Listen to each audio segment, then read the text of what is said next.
শত বৎসরে আমরা উদযাপন করছি এই কারণে, যেটা আমাদের এক বন্দে মাতরম হচ্ছে আমাদের ভারতীয় মন্ত্র, ভারত মাতাকে রক্ষা করার জন্য যে মন্ত্র, সেই মন্ত্র আজকে 150 বছর পূর্তি হচ্ছে। তো সেইটা আমরা এখানে সকলকে একত্রিত করে আমরা আজকে একটা অনুষ্ঠানের মাধ্যমে উদযাপন করছি। এটাই আমাদের মানে গাহার শিহরণ, ওটাই মন্ত্র উচ্চারণ করলে বন্দে মাতরম। এইখানে 150-র ওপর, 150+। ঠিক আছে।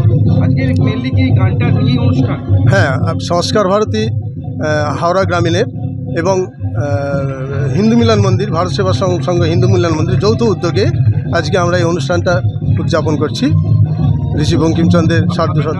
আমার নাম স্বরূপ মিত্র, আমি সংস্কার ভারতীর হাওড়া গ্রামীণের সম্পাদকের দায়িত্ব আছি আর কি। শেখার ব্যাপার আছে। এখন ব্যাপার হচ্ছে ভারতকে নতুন করে শিখতে হচ্ছে। আজকে 150 বছর আগে যে গানটা লিখে দিয়ে গেছে, তার পরবর্তী সময়ে যারা দেশ চালিয়েছে তারা এই গানটাকে কোনো প্রায়োরিটি দেয়নি।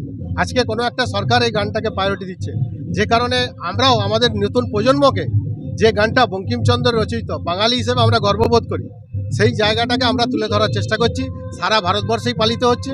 তার সঙ্গে বাগনান হিন্দু মিলন মন্দির ও সরস্বতী আশ্রম, এটা ভারত সেবাশ্রম সংঘের প্রতিষ্ঠান, এর সঙ্গে আপনার সংস্কার ভারতী, উভয়ে মিলিয়ে আমরা এই একটা প্রচেষ্টা নিয়েছি যে যাতে নতুন যে ছেলেমেয়েরা আসছে তারা অন্তত এগুলোকে জানুক, এবং তাদের এটা জানার খুব প্রয়োজন।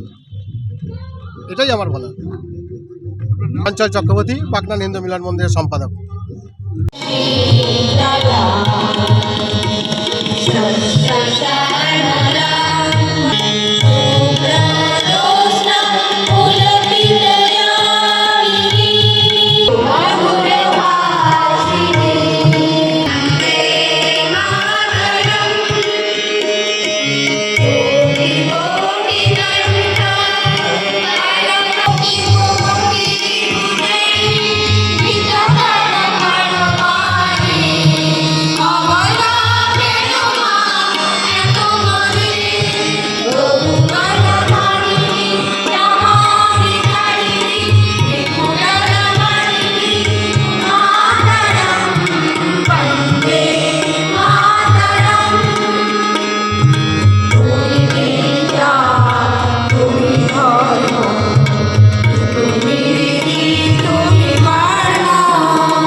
মাতরমের উপরে যারা